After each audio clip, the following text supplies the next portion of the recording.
Vincent m'a attiré contre lui. Ses lèvres se sont écrasées contre les miennes, affamées, désespérées, pleines de toutes les choses que nous aurions dû nous dire dans ce salon. Il y a quelques jours, je l'ai embrassé, oubliant tout, ma mère, la maison, la culpabilité. À ce moment-là, il n'y avait rien que nous. Le baiser s'est approfondi. Ses mains ont tracé des endroits que personne d'autre n'avait osé toucher, et les miennes se sont enfoncées dans sa chemise, le rapprochant. Mon dos a heurté le plan de travail de la cuisine. Il m'a soulevé. Nous étions imprudents, essoufflés, consumés. Ça n'a pas duré longtemps. La culpabilité s'est insinuée comme un fantôme avant même que ce soit fini. Bonjour à tous. Bienvenue sur ma chaîne. Si vous êtes nouveau ici, n'hésitez pas à vous abonner et à cliquer sur la notification. À tous mes abonnés de retour, merci de toujours regarder mes vidéos. Je n'oublierai jamais le moment où je l'ai vu pour la première fois, non pas parce qu'il était beau, mais parce qu'il était dangereux, comme seuls les hommes avec des secrets le sont. Il pleuvait. Cet après-midi-là, je revenais d'un week-end entre amis. Mes bottes étaient trempées, mon manteau me collait à la peau comme une seconde peau. La dernière chose à laquelle je m'attendais en ouvrant la porte était un homme d'une quarantaine d'années, grand, mince, aux yeux couleur orage et à la mâchoire taillée dans la pierre, debout dans le salon de ma mère, Juliana. Ma mère a dit, avec ce sourire gêné qu'elle réservait aux invités qu'elle voulait impressionner, « Voici Vincent, mon fiancé. » Je n'ai pas laissé tomber mes clés. Ce n'était pas le fait qu'elle soit passée à autre chose après la mort de mon père, Dieu sait qu'elle méritait le bonheur, mais qu'elle soit passée à autre chose si vite et qu'elle soit avec un homme dont je n'avais jamais entendu parler. Il m'a tendu la main. Je n'ai pas pris plaisir à la regarder. Je l'ai regardée fixement. Quelque chose chez lui ne semblait pas réel.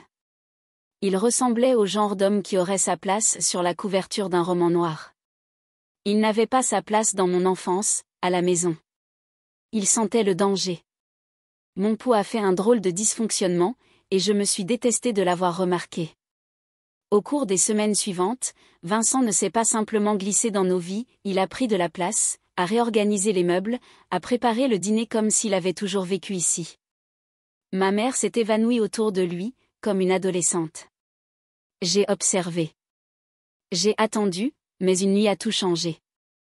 Je venais de sortir de la douche, enveloppé dans une serviette, quand je l'ai trouvé en haut des escaliers. Il avait l'air surpris, mais ne détournait pas le regard. Il s'attardait, il ne disait rien, moi non plus.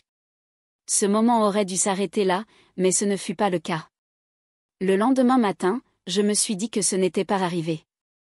J'avais imaginé la façon dont ses yeux s'étaient assombris, dont son regard s'était baissé et s'était attardé une seconde de trop. Je me suis dit que j'avais tout mal interprété, car admettre la vérité était pire. Je l'ai évité pendant des jours, mais il ne m'a pas évité. Il était partout, dans la cuisine, cuisinant, dans le couloir, lisant, sur le porche, fumant un cigare comme s'il était le maître des lieux. Chaque fois que nos regards se croisaient, j'avais l'impression qu'il se passait quelque chose de non dit entre nous, quelque chose que nous n'avions pas le droit de nommer. « Pourquoi ne l'aimes-tu pas ?» demanda ma mère un matin au petit-déjeuner. Sa voix était légère, mais je percevais l'insécurité qui se cachait en dessous. Vincent est un homme bien. Pense qu'il me rend heureuse. Je n'ai pas répondu parce que je ne savais pas comment dire, ce n'est pas que je ne l'aime pas, c'est que je l'aime trop. Je me détestais pour ça. Un soir, vers minuit, je suis descendue chercher de l'eau. Je l'ai trouvé dans le salon. Une chemise seule, un verre de whisky à la main, la télé était allumée mais en sourdine. Des lueurs bleues éclairaient son visage. Il a levé les yeux quand je suis entrée, puis a souri d'un air narquois. « Je n'arrivais pas à dormir » a-t-il demandé. J'ai hésité. « Ouais. Toi aussi ?» Je me suis servi un verre d'eau et je suis restée maladroitement près du comptoir, hésitante.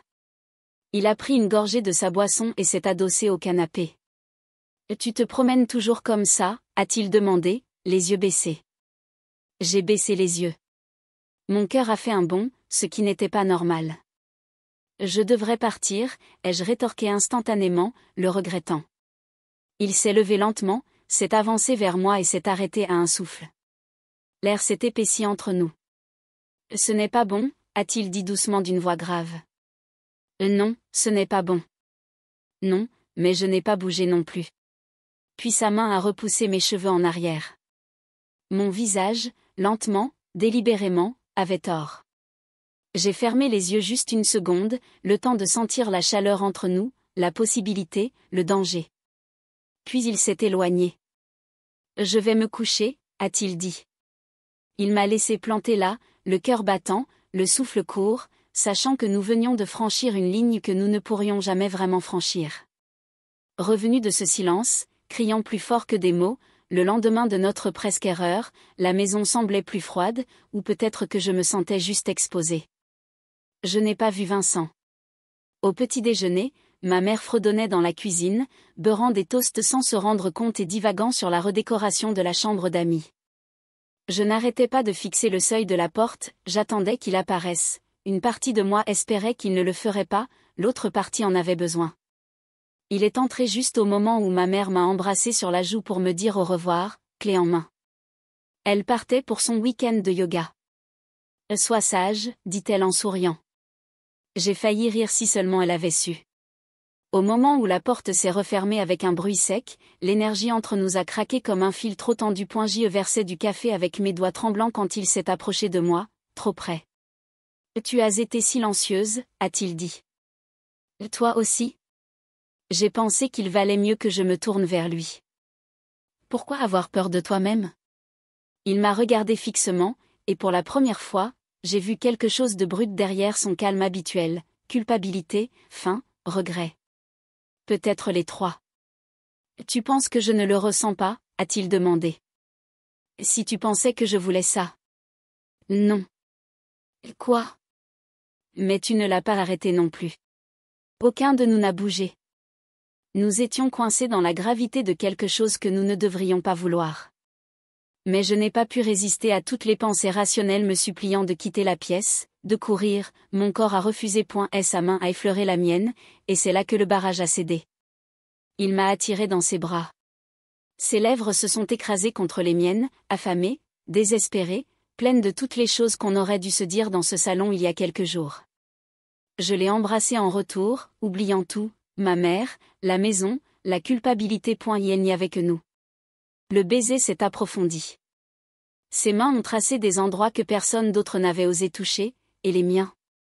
Je fouillais dans sa chemise et le rapprochais de moi. Mon dos heurta le comptoir de la cuisine. Il me souleva. Nous étions imprudents, essoufflés, consumés. Ça n'a pas duré longtemps. La culpabilité s'insinua comme un fantôme. Avant même que ça ne se termine, il s'éloigna. Ça ne peut plus se reproduire, dit-il d'une voix pâteuse. J'acquiesçais en me mentant à moi-même. D'accord. Mais alors même que je me tenais là, le cœur battant, les lèvres gonflées, une pensée résonnait plus fort que n'importe quelle promesse, elle le ferait. Il y a un regard que les gens vous lancent quand ils ignorent, quand ils soupçonnent ou quand ils devinent, mais quand la vérité est déjà enracinée au plus profond de leurs yeux. C'était le regard que ma mère m'a lancé ce soir-là. Elle est rentrée tôt. Je ne m'attendais pas à son retour avant dimanche soir, mais là, elle se tenait dans le couloir à midi, samedi, tenant un sac de fleurs fraîches, de la douleur dans les yeux. Je sortais de la chambre de Vincent, cheveux ébouriffés, chemise à l'envers, un bleu épanoui sous ma clavicule. Nous étions tous les deux figés un instant.